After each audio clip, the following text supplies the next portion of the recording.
Right, zvakaoma veduwe. Muri yeZimbabwe paita nyaya pano, mari yenyika yeZimbabwe iri kutambiswa nevamwe varume nemhuri dzavo kuenda dzinza rese vachifamba.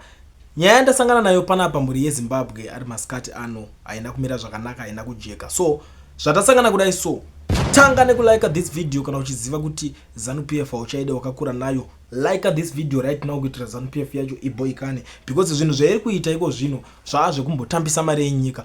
Pari kunzi President Mnangagwa has taken a delegation of 238 people to UN climate change conference, significantly outnumbering representatives from other countries. South Africa sent 51 delegates, France sent 63, Mozambique sent 78, Botswana sent 39 delegates. Ndo situation iripo iko zvino iri kutenderera, ende panyika dzese dziri kukompeiwa dziri kunzi dzasenda manumbers madiki dziri kutone economy iri better than yedu yepaZimbabwe. Saka ndo saka muri kuona iko zvino tauya nehasha kudai so tichitaura kuti guys, zvinhu zvakuitika pamari yenyika yazvisi right. Imari yangu ikutambiswa kasaka ndinganyarara ndakadaro. Imari yako yo, that is kana kushandisa common sense.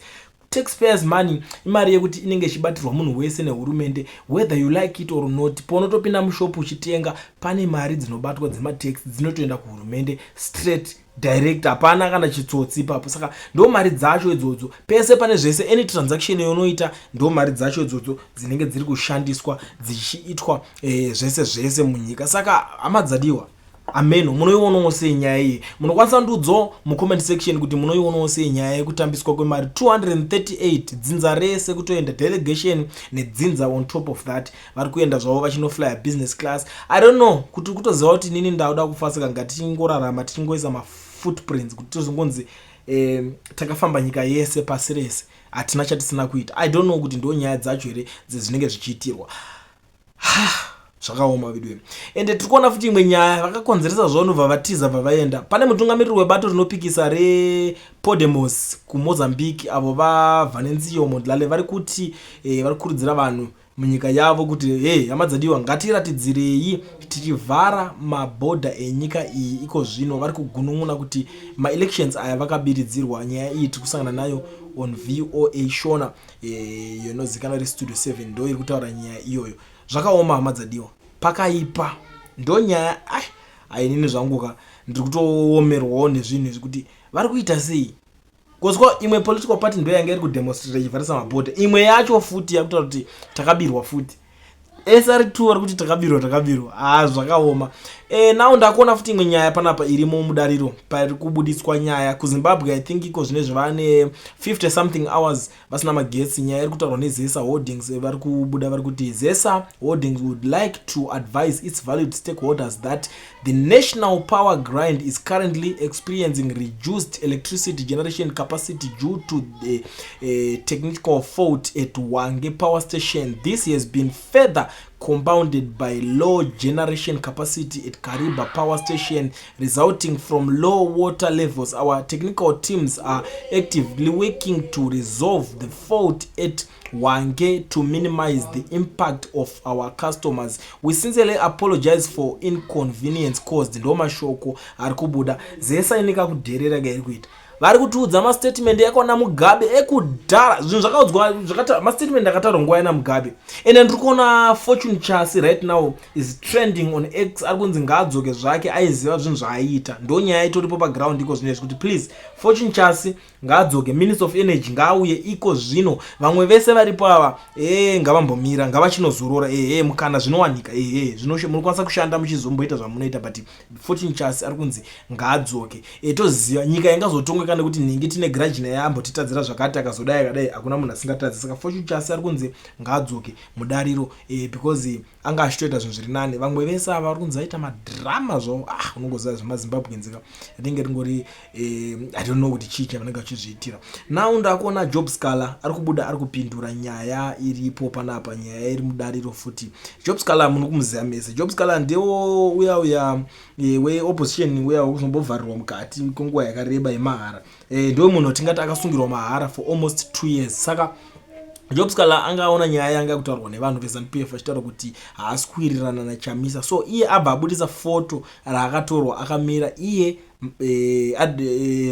Julius Malema naChamisa wacho paside, ndobva ataura kuti their wishes are not our wishes, their hate is their own, their illusion remains theirs. We know who our enemies and friends are regionally and internationally. We know we don't impose ourselves where we are not wanted. We're not booed but loved. We are focused and ignore all the side shows. Ari kutotaura kuti aisusu edu hatina kumbosvororodzwa kumbobhulwa kuti wasei zvakaitwa vamwe kuMozambique, saka ngavaregedze kuda kutiudza zvinhu zvakaitika ikoko tanga tiriko, bhozi varakashonga kutofambisa mashoko kakuti Jobs Kala akaitwa yese ikoko vangasiri kuwirirana. Ainzi aitirwa mafoto nevamwe vanhu achitaza kutorwa naChamisa, ndobva abudisa foto racho naChamisa. And imwe nyaya iri kutenderera futi panapa pari kunzi cancel demolition caused without cancel the demolished houses without court order. Minister Ziyambi ndo mashoko ari kubuda ari kutaura panapa kunzi vakangopwanya dzimba dzevanhu pasina order. Ndakatotaura kudhara ndakati inini kanzuro tatobudana. Iwo zvokuti uri kanzuro kwa uri opposition tichasangana mazuva ekukampena mukudzokera kumusha mese, hatisi kukusekererai because makajaidzwa. Mukuzviona kupi izvozvo? Utsinye hwacho makaona kupi? Makapinda muchizvitemura vanhu veopposition imimi, vanhu vekanzuro yepaHarare imimi, makapinda muchizvitemura vanhu veopposition imimi. Dzungu rese ramakuita makuroona kupi? Unopwanyira mumwe munhu imba iwewe uchiti uri kutemba chii? Kupwanya kutongobuda kutonzi wakutongopwanya imba zvako kungopwanya. Ende panapa parubva pabudiswa munhu akatengesa dzimba dzacho, panapa ari kubudiswa ari kufumurwa naHope Weru Ching'ono.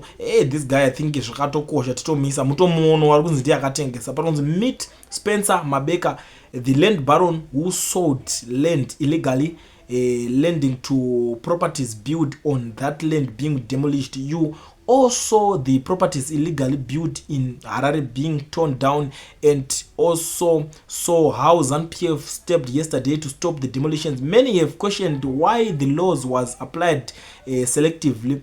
It is because the land baron who sold the land illegally is ZANU-PF. Land barons are ZANU-PF. This man and his accomplice sold 45 plots of land for between 25,000 and 40,000 each, ranking in millions of dollars. Ndo mashoko aripo, saka ndosaka pari kunzi makazoona ZANU-PF ruling party yakupindira nyaya idzodzo ichitaura kuti wo makasa chimomirai kupwanya dzimba idzodzo. Ndo nyaya iri kutaurika panapa, nyaya yatiri kuona. Ende kobva kwaita imwe nyaya futi kukanzuro ikoko, sekutaura kanda inini nekanzuro tatobudana, undione nchisapota futi vanhu vekanzuro, makadhakwa vanhu vekanzuro. Tatofunza pamwe muri vanhu kwavo kakupinda ikoko makanzi muitire maZimbabwe nzodzinyere nekuoma kwakaita zvinhu munoitira vanhu rafu yakadaro. So right, pane imwe nyaya iri panapa, some people can be truly heartless. A former Chitungiza municipality worker was owed 5,156.95 USD since 2015, but the payment was delayed until 2024. By that time, the amount had devalued to just 2 zig,6 worth less than 0.5 cents USD.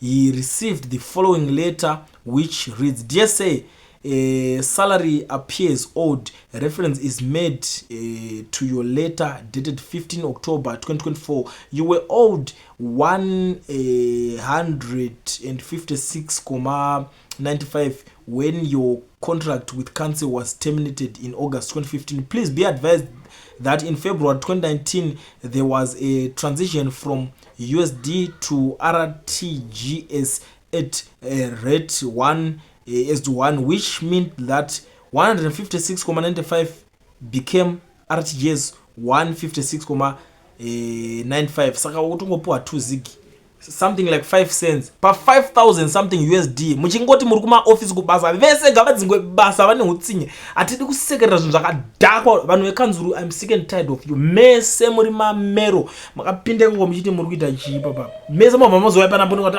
because of ZANU-PF government today. So tikuziva ZANU-PF government kutaza basa ndime vanhu vekanzuru bva ipapo futi ndime vamwe vanhu vari kukonzeresa kurwadziwa kwevanhu munyika muno. hatingadi kuti moya mukonzeresa kuti tuti vanhu vari kurwadziwawo neZANU-PF imimi murwadzisawo futi on top of that chii chakadaro ichochi ende vanhu vese vanyora chitsamba chocho ngavadzingo mabasa vese mari iyo ichi chinorwadza kuti inge chinzi iri kubudisa muri kuzviona nganani imimi munosvika pakudaro zvakatonetsa chasara kuti mutoya muchiroveka kumaofisi ikoko hapana chinoshamisira but kuuya muchiroveka vanhu vecity council hapana chinoshamisira ndo zvasara kuti muroveke because muri kutijairira ende ndiri kutoona vanhu vakawanda maopposition leaders promising Kwananzi uyo aizvita spokesperson ari kuti Chitungwiza municipality must be closed and placed under curatorship. The madness there is beyond what is humanity acceptable. 7 months without tap and water and they have audacity to write this note. It's nonsense. Chii chanyorwa ichocho chikunzi Komana Mbava mabudisa muchitaura zvinhu zvakadaro izvozvo. I'm disappointed kune vanhu vekanzuru kutaura chokwadi vanhu vekanzuru. I'm disappointed. Vanhu kukanzuru kuti abasa kuti munhu uya muchida kuti iseda muri kupenetrate tiri kuona iseda unopinda neruling party kana kuti neopposition unopinda muchinoita umbavha muri kuita basa rekubira vanhu muchirwadzisa vanhu muri kurwadzisa maZimbabweans takubata zvakubohwa man hatisi pakuti isusu we are against chitu against vanhu vari kurwadzisa vanhu vatoti kuti life ive tough life ive rough kumaZimbabweans.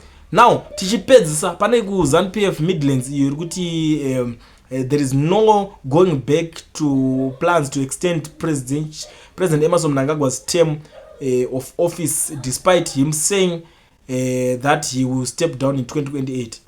Ngabve zvine basa rechiko mupenga remanu makuZimbabwe unotoswera muchitoda kuti anzi aramba achiite iko chaari kumboita ndikuti ndikakuti ubvunza zvinhu 6 zvine musoro zvakaitwa munonongedzera chiipa pa hango kondinya izvozvo 200 and something delegation yakaenda imari yakashandiswa ipo unoziva kuti mari iyoyo ikanzi yaiswa apa iwewe nedzinza renyu kubva akatanga kuzvarwa kusvika pauri ipapa iri kungospendwa ipapa nguva diki ipapa hamusati makamboibate enda muibate obva wantaurira kuti munhu iye aramba achinzi aripo aramba achingonzi ari kutonga achitonga achicha anonga achitonga unoona umwe munhu vamwe vanhu varuma ukuru vachibuda vachitsaidhira zvinhu zvakadhakwa kudaro.